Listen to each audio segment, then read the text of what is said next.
우리 주보의 훈독 말씀 먼저 훈독하고 우리 성원의 연사 좀 찬양을 세 번 하고 오늘 말씀을 하려고 합니다. 주보에 먼저 훈독 말씀을 훈독하겠습니다. 아버님 창조 당시에 소원하시던 것이 참다이 하늘 부모님을 그리워하고 또 그리워하며 눈이 물커지고 신경이 굳어지는 자리에서도 하늘 부모님을 사랑하고 하늘 부모님을 사모하는 한 남성의 마음에 임재하고 싶으셨고 그러한 한 여성의 마음에 임재하고 싶으셨던 아버님임을 알았사옵니다.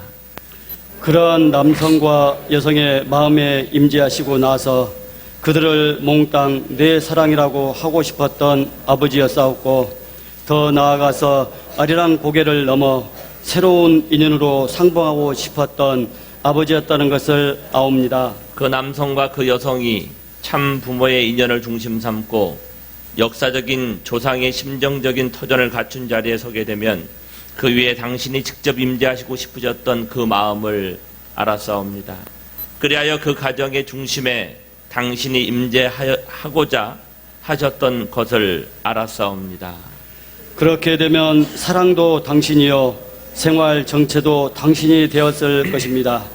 그러한 부모의 혈통적인 인연을 거친 자식을 사랑하고 싶었던 아버지였사옵고 넓고 높고 깊으신 사랑의 손길로서 그 아들, 딸을 품으시고 싶었던 아버지였사옵고 눈물 어린 사랑과 눈물 어린 심정으로 사랑할 수 있는 자리를 마련하고자 하셨던 아버지였다는 것을 알았사옵나이다. 그러한 평화의 가정 위에 그 자녀들 위에 평화와 사랑을 뿌리 깊이 심어서 그 가정을 중심 삼고 사위기대를 이루고 복귀의 터전을 이 땅 위에 이루시고자 하셨던 천세만세의 한으로 남아져 있다는 것을 통일 신도들은 잘 아옵니다.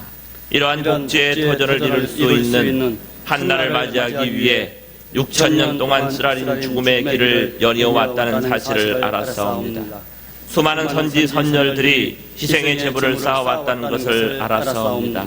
수많은 사람들이 한탄과 억울함과 비참한 자리에서 희생된 것을 알고 있사옵니다.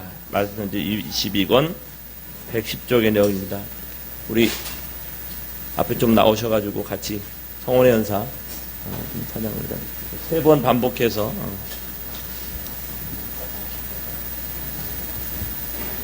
자, 효종박수 준비하면 야 한번 하시고요. 그 다음에 성원의 연사 나갈 찬양입니다. 자,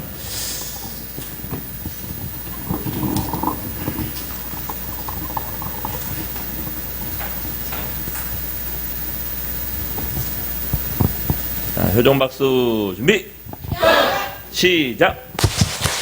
자, 우리 찬양하겠습니다.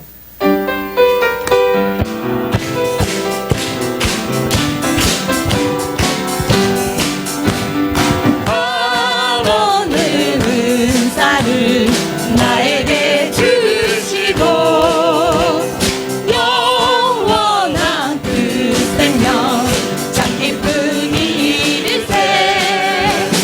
나 이제 즐거워하며 항상 찬송하리.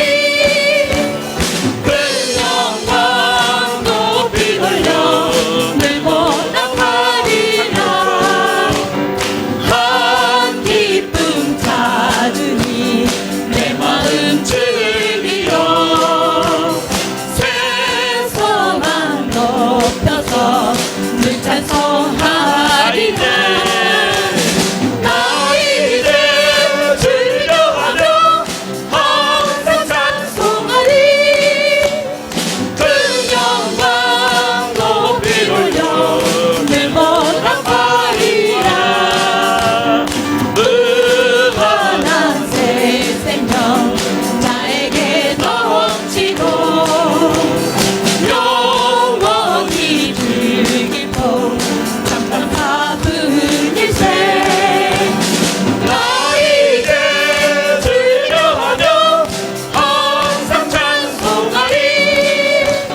일세 나 이제 두려워하며 항상 찬송하리 그 영광 높이 돌려 늘 보답하리 다시 그는 사, 이 몸은 감사고 송신을 받으려 몸도 펴져라세 나 이제 두려워하며 항상 찬송하리 그 영광 높이 돌려 늘 보답하리 다시 그는 사, 이 몸은 감사고 송신을 그 받으려 몸도 펴져라세 나 이제 두려워하며 항상 찬송하리 그 영광 높이 돌려 늘 보답하리 다시 그는 사, 이 몸은 감사고 송신을 을 받으려 몸도 펴져라세 나 이제 두려워하며 항상 찬송하리 그 영광 높이 돌려 늘 보답하리 나 이제 두려워하며 항상 찬송하리 그 영광 높이 돌려 늘 보답하리 나 이제 두려워하며 항상 찬송하리 그 영광 높이 돌려 늘 보답하리 나 이제 두려워하며 항상 찬송하리 그 영광 높이 돌려 늘 보답하리라. 할렐루야. 지난주 수요일 날 이기성 협회장을 모시고 정심원에서 철야정성이 있었습니다. 철야정성을 마무리하고 기도를 좀 드렸어요. 우리가 왜 정성을 드립니까? 정심원에서 정성을 통해서 무엇을 얻고자 하는 겁니까?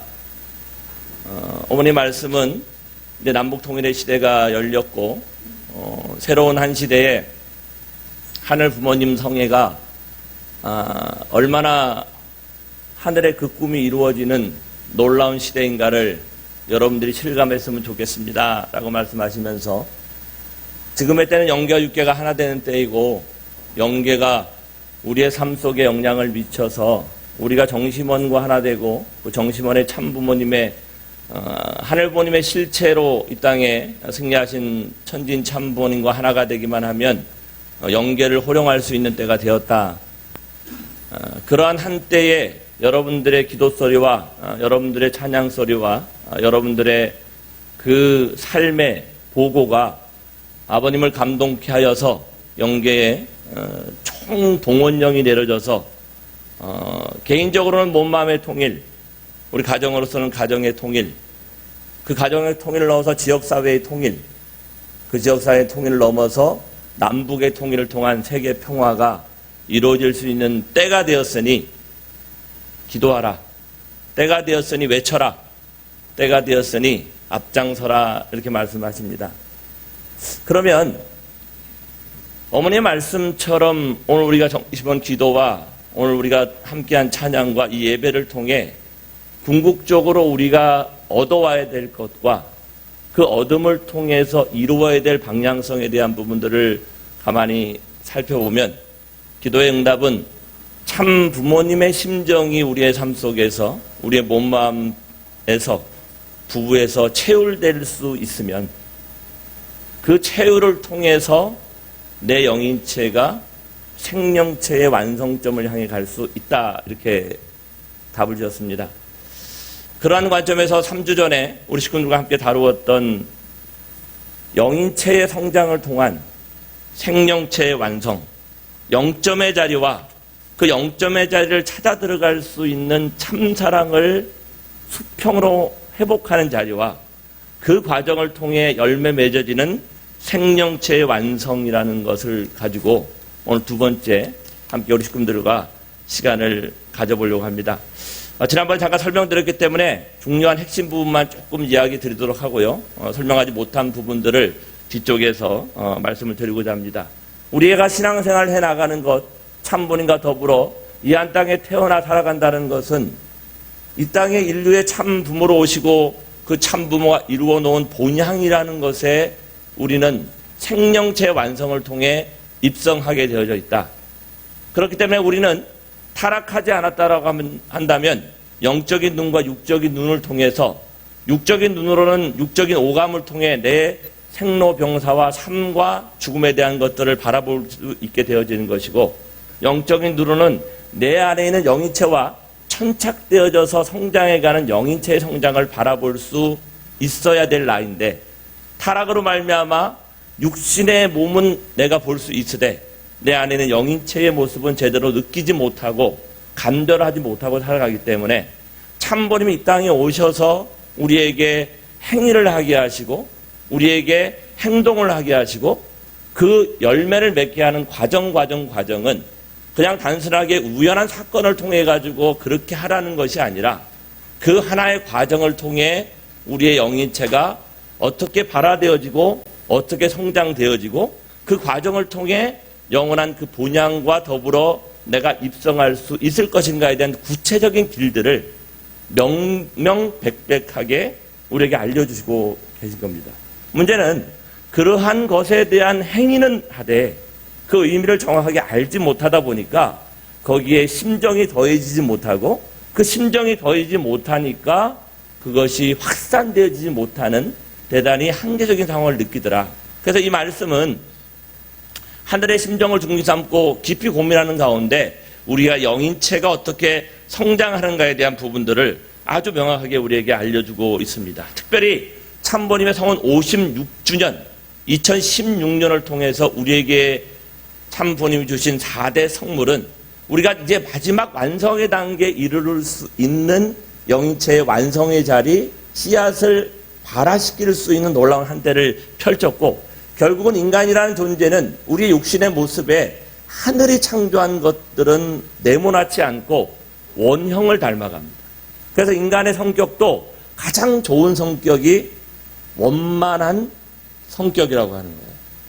원을 그리고 그 원이 둘이 하나가 되면 입체 구형이 되게 되고 그 중심적인 자리에 하나님이 임할 수 있게 되어지기 때문에 참부님의 성원 56주년을 통해서 참부님의 사랑이 입체 구형의 세계가 펼쳐졌고 그 이후에 우리는 참 많은 사건들을 경험했어요. 어떻게 보면 입체 사랑의 구형의 세계가 평면적인 사랑의 세계에 내려왔기 때문에 입체가 평면을 구르게 되면 이전에 설명드렸던 것처럼 평면이 이렇게 말아 올려져 가지고 변동이 일어납니다. 그래서 때로는 지진이 일어나기도 하고 때로는 많은 변화와 지금 우리가 다 마스크를 쓰고 있는 이 코로나 바이러스도 그런 부분에 있어서의 하나의 변형적인 모습으로서 오늘 우리를 교정하게 하고 하늘 부모님을 중심 삼고 가야 될 그 궁극적인 세계에 가기 위한 하나의 표시적인 모습일 수 있다는 사실을 우리 명심해야 됩니다. 얼마 전 미스터 트롯이 대단히 유행을 했었어요. 제가 어저께 한 권사님하고 식사를 하다가 그 미스터 트롯이 유행을 해서 트로트가 국민가요가 됐다라는 것은 본향의 시대가 열렸다라는 것으로 우리는 해석해야 됩니다. 이렇게 얘기하니까 권사님이 막 웃으시더라고요. 아이, 교구장님은 잘 갖다 붙이셔요. 이렇게 얘기를 하는 거예요. 권사님한테 권사님 웃을 일이 아니에요. 참 부모님의 경륜하심이라는 것은 참 부모님의 이루심이라는 것은 참 부모님의 선포하시는 것은 그 선포를 통해 세상이 바뀌어진다라는 티핑 포인트라는 겁니다. 부모님의 섭리의 경륜이 만들어져 가는데 여태까지 우리에게 들려왔던 수많은 노래들은요, 사랑의 실패, 사랑의 아픔, 그죠? 모든 것들이 방탕한 마약, 옛날에 비틀즈 같은 그러한 노래를 다 들어보면요, 뭐 자살하고 누구를 죽이고 괴롭고 힘들고 이런 노래의 가사들이 어마어마하게 그 속에 잠재되어져 있었어요. 그런데 지금 최근에 한류를 일으키고 있는 BTS, 방탄소년단은 지난번에 말씀하신 것처럼 그 가사의 내용이 너 스스로를 사랑할 수 있는 자가 된다라는 그런 메시지를 던지고, 그 나를 사랑할 수 있는 그 개념에서 한 단계 더 나아가면 효의 심정을 이야기하는 거예요. 그런데 그 효의 심정을 이야기하는 노래가 주로 어디에 많이 들어가 있냐면 소위 말하는 트로트, 뽕짝에 많이 들어가 있는 거죠. 그런데 옛날 노래의 뽕짝을 가지고는 젊은 사람들이 그걸 듣지를 않아요. 그러니까 신세대 감각에 맞춰 있는 이찬원, 정동원 그런 아이들이 나와가지고 뭘 하냐면 보릿고개라는 노래를 불러요. 아이야 울지 마라, 배 꺼질라. 그 아이가 뭘 그걸 알겠어요. 그런데 그 노래를 부르는데 그 노래의 가사와 그 아이가 자라온 성장 과정에 녹아져 있는 음성이 전 국민을 울려버려요. 그러면서 거기에 어머니의 아픔과 어머님의 서러움과 이 시대 부모를 잃었던 인간에 대한 한계가 본향으로, 고향으로 돌아가야 한다는 그 메시지를 우리에게 전하고 있다는 생각을 해보면, 미스터 트롯이 그냥 단순하게 TV조선의 어떤 기획에 의해서 탄생된 것이 아니라 설령 인간의 노력으로 그것이 되어졌다고 한다면 그거는 거기에서 멈출 건데, 하늘이 이 시대를 준비했고 참어머님의 경륜하심과 더불어서 이 시대가 함께 따라가고 있다라는 그 믿음이 우리들 식구님들의 생기면 그 가정에 천운이 상속될 것이라고 저는 믿습니다. 동의하시면 참부님께 아주와 함께 감사의 박수를 올려주시면 좋겠습니다. 이러한 본향권이 펼쳐졌고 본향의 노래가 우리에게 불려지고 있고 부모와 자녀의 이루지 못한 사랑에 대한 것들을 트로트 가사를 통해 가지고 오늘 이 시대에 대한민국을 휩쓸고 있는 이때를 우리는 본향권의 시대라고 이야기를 하는 겁니다. 하지만 그 본향권의 시대가 펼쳐짐과 더불어 내가 본향인이 되기 위해서는 우리는 이 몸 안에 있는 영인체와 내 몸이 완전히 정착되는 자리를 찾아가지 않으면 안 됩니다. 그러한 정착되는 자리가 어디에서 출발하냐면 생심이 심어지는 그 자리, 우리의 영적인 심장이 뛰기 시작하는 그 자리를 이야기하는데, 그 자리를 많은 종교의 교주들은 어떤 깨달음의 경지에 들어가면서 만나는 그 하늘과의 접촉점 자리를 영점의 자리라고 표현하는 겁니다. 오늘 제가 왜 말씀을 시작하기 전에 찬양을 했냐면은, 하늘은 이 시대 참부모님을 통해 그 영점의 자리를 찾아가는 방법을 두 가지라고 지도해주고 있습니다. 그 첫 번째가 뭐냐면 신령의 방법을 통해 영적인 자리를 찾아가게 되고, 또 하나는 진리를 통해 그 영적인 자리, 영점의 자리를 찾아갈 수 있다라고 말씀하십니다. 그런데 신령 이렇게 하면 대단히 좀 막연하기 때문에 그 신령이 가장 극대화되어질 수 있는 그 행위가 뭐냐면 청평 찬양인데, 어머님은 그 청평 찬양을 효정 찬양이라고 바꾼 겁니다. 청평이란 지역적인 한계를 뛰어넘어서 그 찬양을 통해 내 마음속에 참 부모가 그리워지고 참 부모의 심정이 상속되어지는 효종의 마음이 생겨나는 그 방향성으로 나를 이끌어가면 그 끝자리에 생명체가 완성되는 자리를 만나게 되어질 것이다. 그리고 그것이 그러한 방향으로 갈 수 있도록 방향과 살을 입혀주는 것이 참분의 말씀을 훈독하는 것이다. 그러니까 진리라는 것은 무엇을 통해 우리에게 체울되어지냐면은 진리의 말씀을 훈독하는 것으로서 자리 잡게 되어지는 것이고, 그것이 발화되고 확장돼서 영인체가 타락한 인간의 몸과 완전히 일체되어져서 본연의 모습으로 가게 되려면 효종 찬양을 통해 가지고 영점의 자리를 찾아가는 그 방법, 그 과정을 통해 우리는 뭐를 채울하게 되냐면 심정을 채울하게 되어지는 것이다. 원래 인간의 창조 본연의 모습 속에는 육신의 DNA와 더불어 영인체의 DNA에 하나님께서 부여하신 창조성이 자리매김되어져야 되는데 타락하로 말미암아 그 영의 DNA나 육의 DNA 모두가 질투, 시기, 타락성으로 점멸되어져 있는 그 모습으로 정착되었기 때문에 내가 형제를 바라봐도 기쁘지 않고 기쁘다가도 누군가를 보면 내 마음속에 욱하는 성질이 올라와서 또로 불화되게 되어지는 그런 것의 모든 것들은 결국 내 영의 DNA와 육의 DNA 속에 새겨져 있는 수많은 상처, 어려움, 힘듦, 고난, 고통이 나도 모르게 나를 그렇게 움직이게 하고 있다는 사실을 우리는 고백해야 됩니다.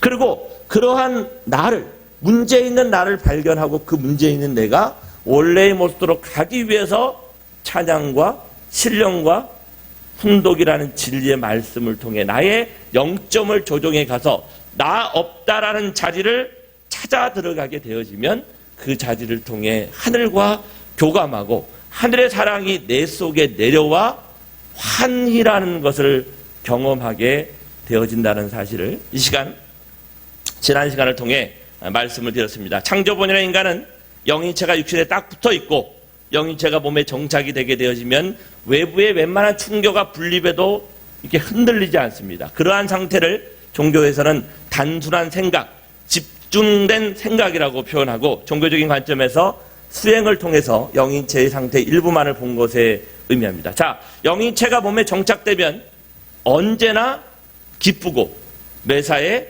긍정적인 사람이 되고 그것이 가장 극대화되어지면 그 기쁨을 환희라고 이야기를 하게 됩니다. 그 환희라는 것은 절대 가치라는 하나님을 채우라는 것이고 내 몸마음이 하나 되고 부부가 하나 되어지는 참사랑의 채울, 상대를 통해 내가 완성되어진다는 자리에 나아갈 수 있다는 근본적인 채울을 하는 자리가 되어지는데 그때는 어떤 거냐면 자신이 생겨요. 어떤 일을 하든지 저거 할 수 있어. 어떤 시련이 와도 이거는 견뎌낼 수 있는 거야. 이런 힘듦도 하늘이 나를 성장시키기 위한 고통인 것이야라고 우리는 받아들일 수 있는 상태가 되어지는 것이다. 우리 식구님들 중에 오늘 나의 마음 상태를 한번 보세요. 천복, 아이고 힘들어. 또 해야 돼. 그게 아니라 할 수 있어. 그건 하늘이 주신 축복이야. 그 마음을 가지고 나서는 분들 중에 끈기 있게 열정을 가지고 하신 분 중에 형식적이고 조건적이지만 그 목표에 달성하지 못한 분은 하나도 없는 것을 저는 작년을 통해 발견했어요. 하려고 하는 마음이 안 생기는 거지, 자신이 안 생기는 거지, 자신을 가지고 움직일 때 그것은 달성되어질 수 있다. 그것은 뭐냐면 내 영인체가 뭐하고 밀착되어져 있는 거냐면 육신과 밀착되어져서 하늘의 메시지를 받기 때문에 몇몇 권사님들의 모습을 보면 그걸 안 하면 미치는 거예요. 그걸 안 하면 뭐도 안 해요. 잠도 안 해요.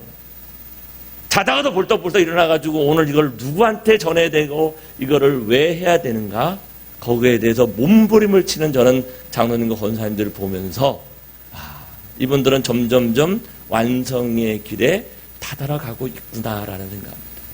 그러면 장로님 권사님들만 그렇게 가야 될 것이다, 그게 아니라는 거죠. 우리 모두가 430이라는 숫자는 잘 모르겠지만 한 사람을 대하고 한 가정을 대해서 이거를 만들어 가보는 과정을 통해 채울이 들어오기 시작하면 거기서 맛을 보는 기쁨을 통해 놀라운 역사가 벌어져요.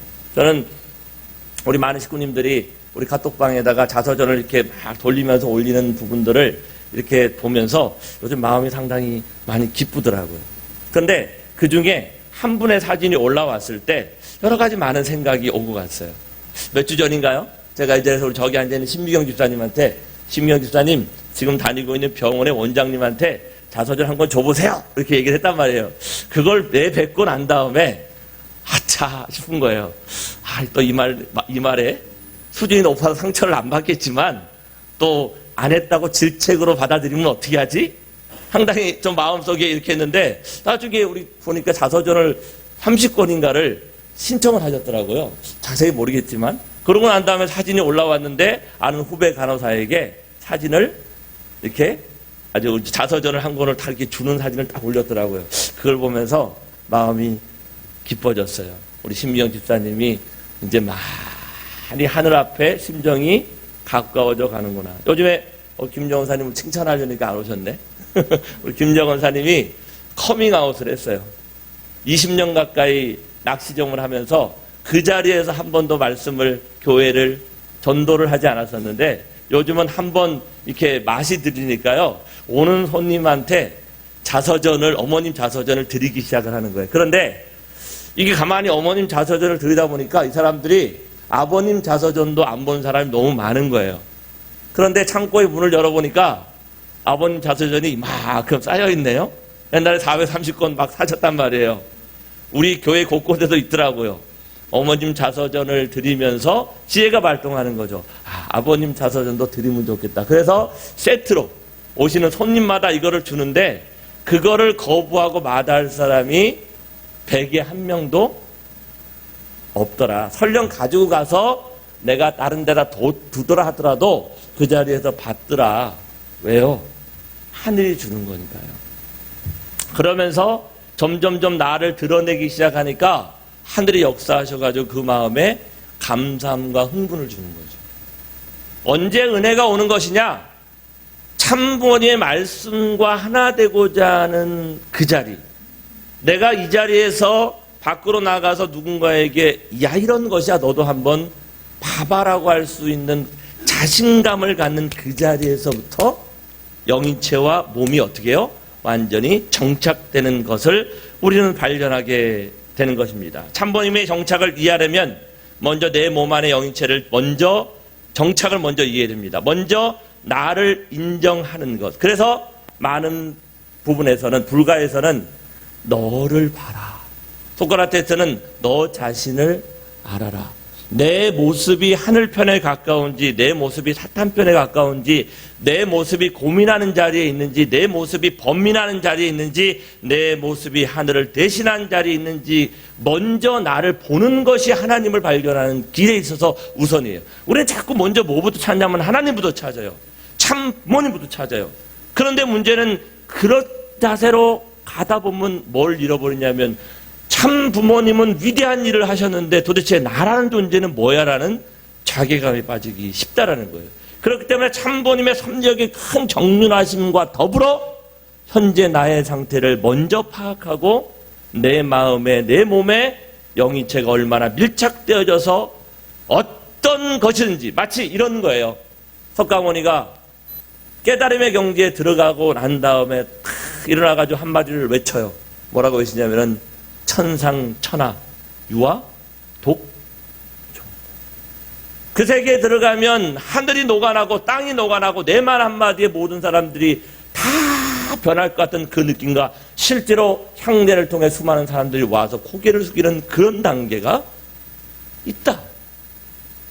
그런데 왜 그 단계는 석가모니만 부모님만 알 수 있는 단계일까? 아니라는 거죠. 오늘 그 길을 우리에게 정확하게 주고 인도하여 주셨다. 그런데 그거를 보려면 제일 먼저 나를 먼저 살피는 자리, 그것을 살펴서 그 다음에 뭘 하면 글로 그거를 적어서 구체화시켜야 돼요. 이런 겁니다. 내 과거를 살펴보면 여태까지 저는 이런 방향이었어요.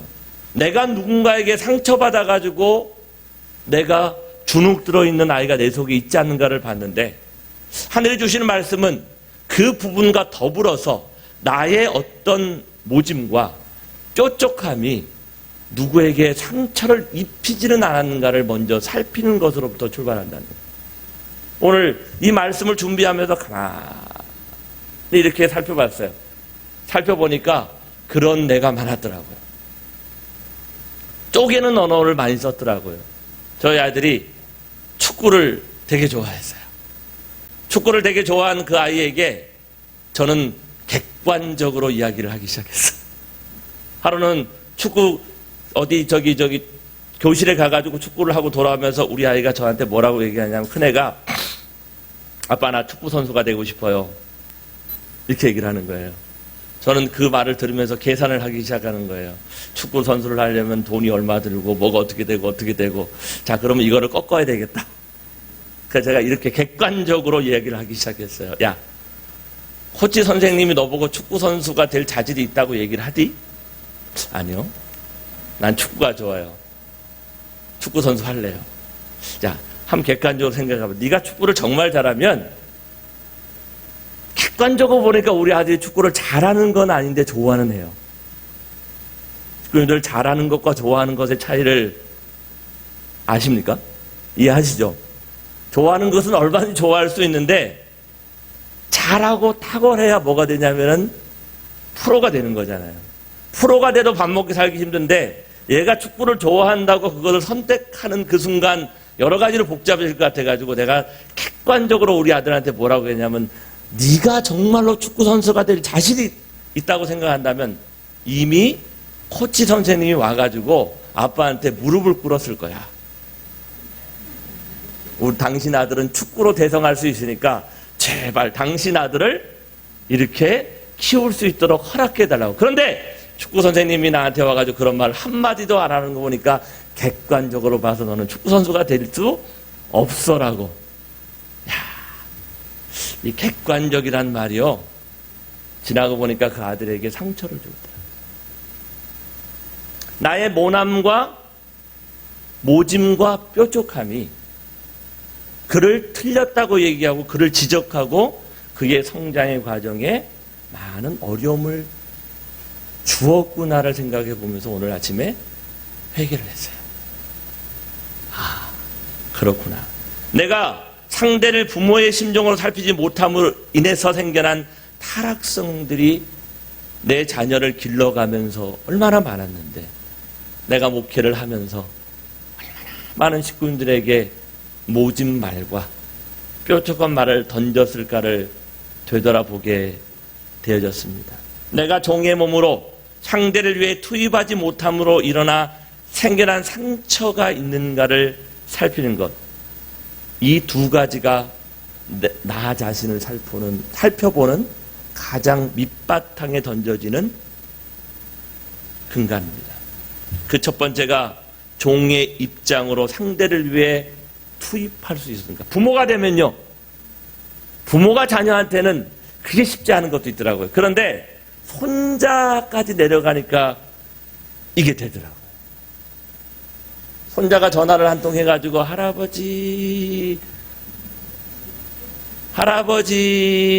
어디에요? 이 말 하는 순간 저희 두 부부는 완전히 무장해제가 돼요. 할아버지 돈 많으세요? 헬로 카봇 세이브 가드가 할아버지 돈 많으세요? 3일이 가기 전에 10만 원짜리 세이브 가드가 아마 우리 식구님들 그게 돈이 문제가 아니라 돈이 없으면 빌려서라도 그 손자에게 마음에 들고 싶어하는 그 마음, 그것이 부모의 심정으로 종의 몸을 쓰고 가는 모습이다.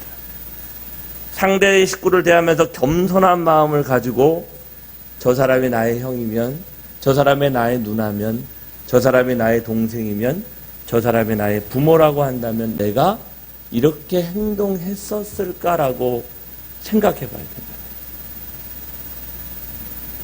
부모가 돼버리고 할아버지 할머니가 돼보니까 아, 이렇게 했어야 되는 거구나. 나는 원래 객관적인 사람이니까, 원래 그런 사람이니까 나는 너에게, 나니까 너에게 그런 말을 해주는 거야 라는 말은 필요 없다는 거예요. 부모는 자녀에게 객관적일 수 없어요. 그런데 우리는 타락함으로 말미암아 자꾸 객관화시키려고 하죠. 그리고 그를 평가하려고 하죠. 그를 찍어 누르려고 그러죠. 왜? 내 사정 때문에. 그런데 그런 것들이 다 어떤 문제를 유발시키냐면 내 영인체가 성장하는 과정에 있어 모든 길을 막고 있다는 사실을 우리는 인식해야 됩니다. 그래서 살피셔야 됩니다. 이거는, 이 말씀은 그냥 여기에서 멈춰지면 안 되고요. 오늘 돌아가서 남편과 아내의 손을 잡고 영계에 가신 남편과 아내가 있다면 오라고 해서, 오라고 하면 오죠? 안 옵니까? 와요. 정혜령 권사님 오죠, 이죠? 와서 대화해서 내가 못한 게 뭐고, 내가 잘한 게 뭐고, 내가 부족한 게 뭐고, 자식들을 불러다 놓고 따지지 마시고 미안하다, 한번 잘 살아보자.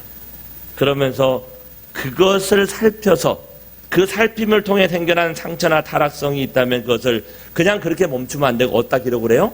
노트에다가 기록을 해보시라는 거예요.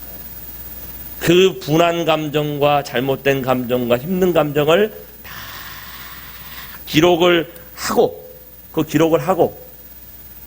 그렇죠? 그 과정이 지나가면 감사의 연습을 하는 거예요. 그런 상처와 그런 객관성과 그런 원래가 내 속에 가득 차 있으면 감사의 마음이 절대 드러나지 않는다. 협회가 왜 저래? 아유, 목회자가 왜 저래? 아유, 장로라는 분이 왜 저러는지 모르겠어. 선교사면 선교사답게 선교를 해야지 도대체 왜 그러는지 모르겠어. 남편이 왜 저래? 부인이 왜 저래? 여자가 왜 저래? 남자가 왜 저래? 자식이 왜 저래? 왜 저래가 아니라, 와, 고맙네. 그랬구나. 고맙네. 감사하네. 햇빛을 주신 하나님에 대한 감사와 공기를 주신 하늘 부모님에 대한 감사와 위로를 해주는 동물계. 이거 오늘 제가 또 깨달은 거예요. 이게 준비하다 보니까요. 우리 집에 개가 2마리가, 자식들이 놓고 간 개가 2마리 있는데, 아침에 우리 여기 에어컨 이렇게 밖에 베란다에 비둘기가 날라오면 막 짖어요. 옛날 같으면 야! 이렇게 소리를 지를 건데 오늘은 소리 지르지 않고 왜?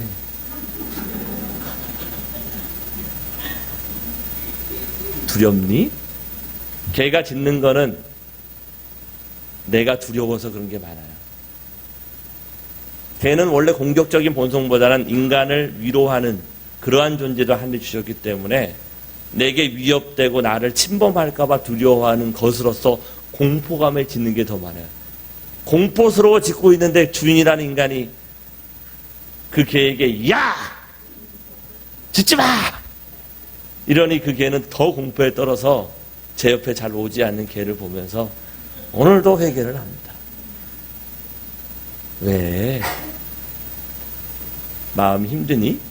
그렇게 얘기하니까 걔가 이제 불쌍한 눈초리로 이러고 막 뭐라 그러면 이러고 막 이런데 오늘은 측은하게 나를 이렇게 쳐다보면서 간식이라도 하나 달라고 이러고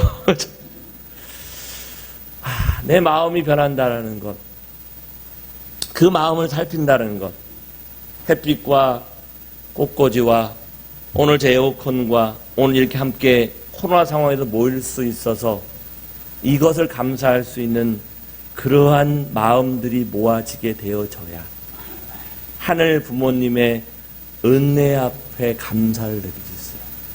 내 삶 속에, 내 생활 속에 기쁨과 감사가 없는데 어떻게 참 부모에게 감사를 올릴 수 있겠습니까? 아내와 남편이.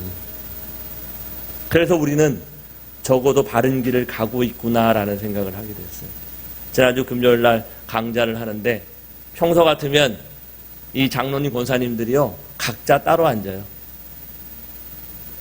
근데 지난주에 놀라운 일을 발견했어요. 혼자 오시는 분은 할 수 없지만 부부가 오니까요. 우리 주정혜 권사님하고 조문 장로님 지금은 거리 두기 때문에 막 떨어져 앉았지만 거기는 딱 바로 옆 자리니까 두 분이 다 옆에 앉더라고요.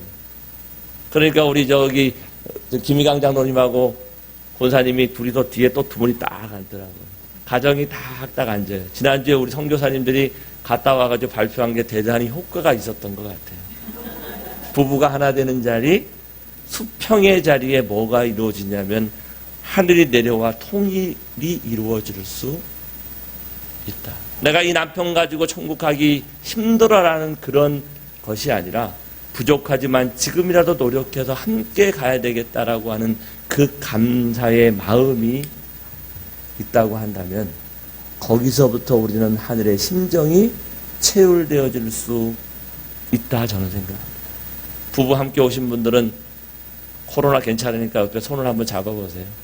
혼자 오신 분들은 옆 사람 손을 한번 잡아보세요. 지금 한번 해보세요. 그리고 눈을 한번 쳐다보면서 여보, 한번 해보세요. 여보, 당신이 아이 장로님 왜 그러고 계셔? 손 잡아보라니까. 여보,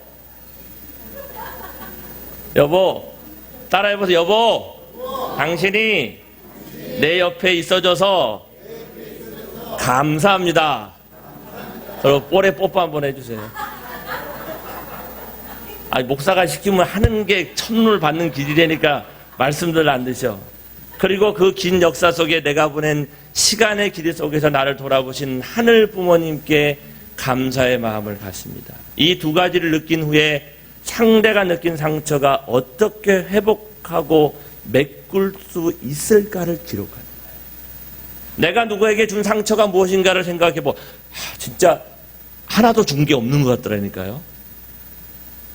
나는 누구에게 상처를 줘본 적이 없어 이렇게 생각하고 살았는데 들여다보면 볼수록 수많은 상처를 나 때문에 입은 사람이, 피를 흘린 사람이 너무너무 많은 걸 발견하면서, 야, 나라는 존재가 살아왔던 인생이 이런 거였구나. 그거를 다 끄집어내고 나면, 발견하고 나면 이제 보이기 시작해요. 꽃이 아름다워 보이고 자연이 아름다워 보이고, 아, 이 더운 여름을 주신 하늘이 감사해 보이더라. 어떤 사람은 아이고 더워 죽겠네.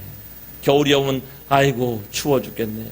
그 말을 입에 막 달고 사는 거예요. 그런데 어떤 분이, 야, 이 뜨거운 여름을 통해 곡식을 익히는 하나님의 그 수고를 네가 느껴본 적이 있냐? 이 차가운 겨울 바람을 통해 병충해가 일지 않도록 애쓰시는 그 하나님의 사정을 네가 이해해 본 적이 있냐 말을 듣고 난 다음에 입에서 더워 죽겠다는 말이 안 나와요. 추워 죽겠다는 말이 안 나와요. 더워 감사하고 추워 감사할 수 있는 그 마음의 변화거든요.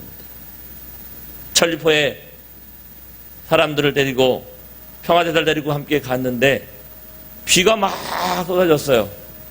아유, 비가 오네. 행사를 하러 갔는데 비가 오니까 뭔가가 좀 불편해요. 그런데 그 옆에 함께 갔던 분하고 차를 한잔 마시러 가는데 막 비를 보면서 박수를 쳐요. 왜 박수를 치시지? 그러면서 너무 기분 좋아가지고 내가 오늘 커피를 쏩니다 이러는 거예요.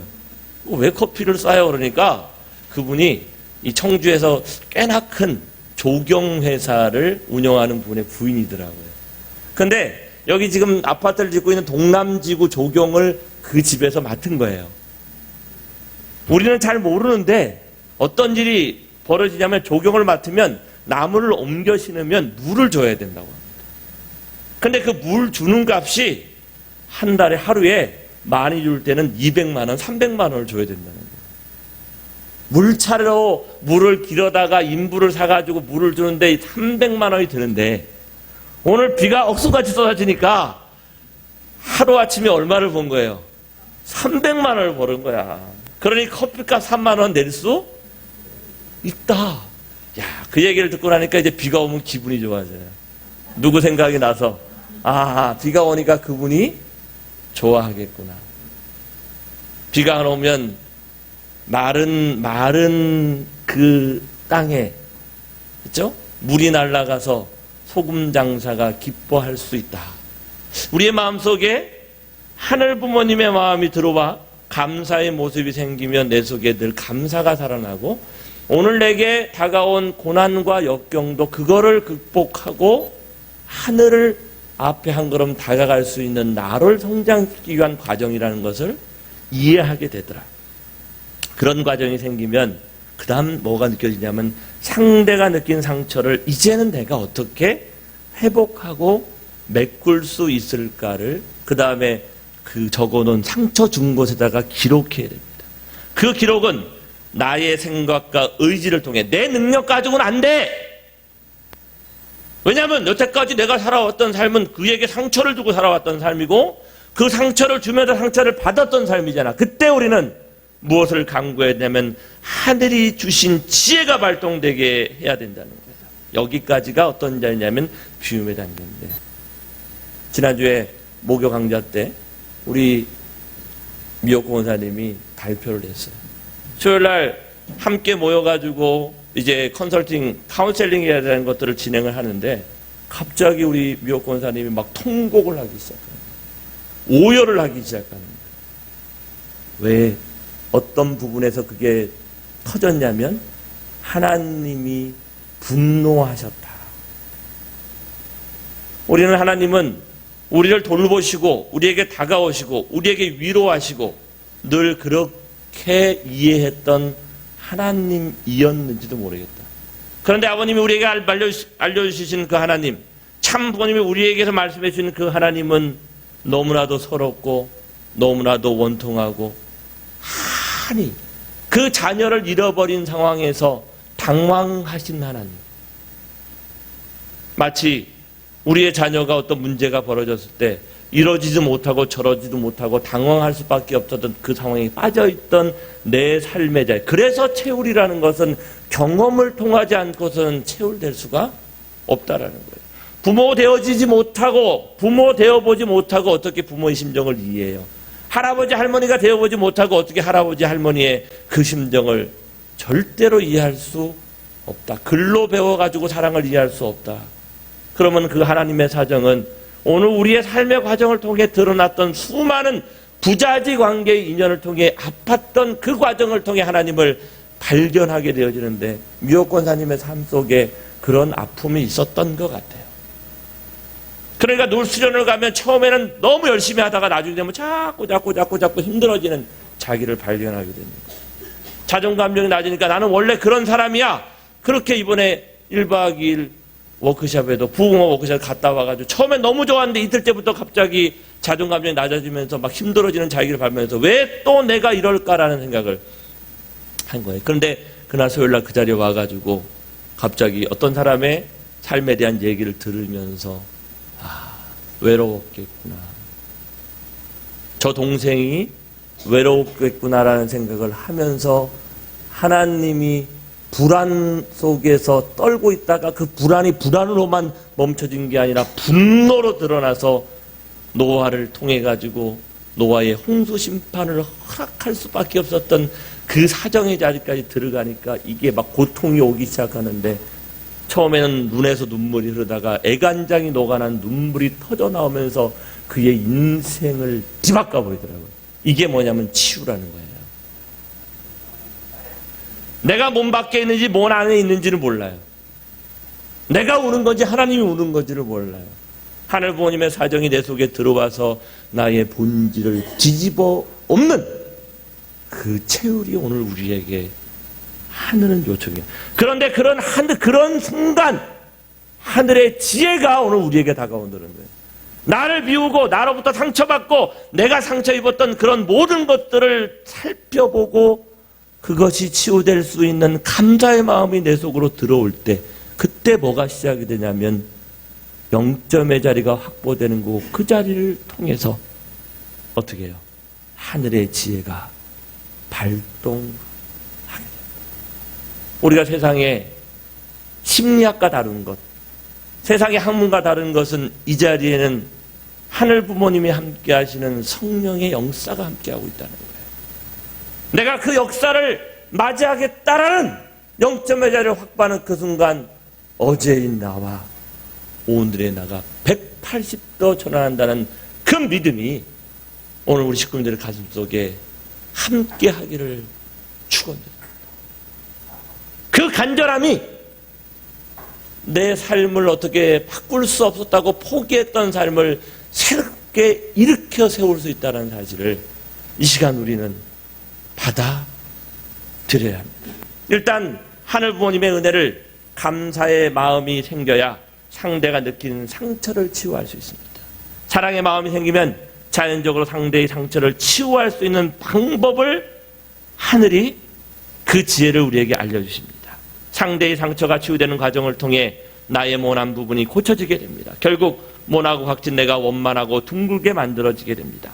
이 상태는 타락과 전혀 인연이 없는 제로 상태가 되는 것을 의미합니다. 바로 0점의 자리요, 몸의 영이체가 정착되는 자리입니다. 잘못된 이유를 아는 것이 0점의 자리입니다. 그 자리는 타락성이 지워지고 창조 본성이 발동될 수 있는 자리입니다. 하늘 부모님이 주신 햇빛과 공기와 물은 상대를 가리지 않습니다. 선악을 구분하지 않고 비추고 숨쉬게 하고 흐르게 합니다. 그 자리는 무조건 투입의 절대적인 자리를 담습니다. 오직 무조건 투입을 생각하면 0점의 상태가 됩니다. 주문 손해보지 않네요. 주고 잊어버리는 그 투입을 통해 0점의 상태가 형성되고, 그래서 공기가 있음에 감사하고 햇빛이. 성가대가 아름다웠습니까? 우리 감사의 박수를 한번 쳐주시면 좋을 것 같아요. 더 아름다워지려고 하면 내가 어떤 자리에 들어가야 돼? 비워서 하늘의 지혜와 하늘의 심정이 내 속에 들어오면 그게 잘하냐 못하냐를 떠나서 그 자체로서 감사한 마음을 갖게 될 수 있다. 그래서 공기가 있음에 감사하고 햇빛이 비침에 감사하고 물이 구분 없이 낮은 곳으로 흐름에 감사하고 꽃꽂이가 있어서 감사하고 오늘 이렇게 식구가 함께 만날 수 있어서 감사하고 찬양할 수 있는 자가 있어서 감사하고 헌금할 수 있는 금액을 주심에 감사하고 피아노를 치는 사람이 있음에 감사하고 내 사랑하는 상대가 함께 이 자리에 나와서 예배를 드릴 수 있음에 감사할 수 있는 그 감사함을 느끼는 그 자리가 0점의 자리를 찾아가는데 가장 중요한 조건이라는 사실을 이 시간 마음에 품고 그 다음은 다음 주에 이어서 하겠습니다. 기도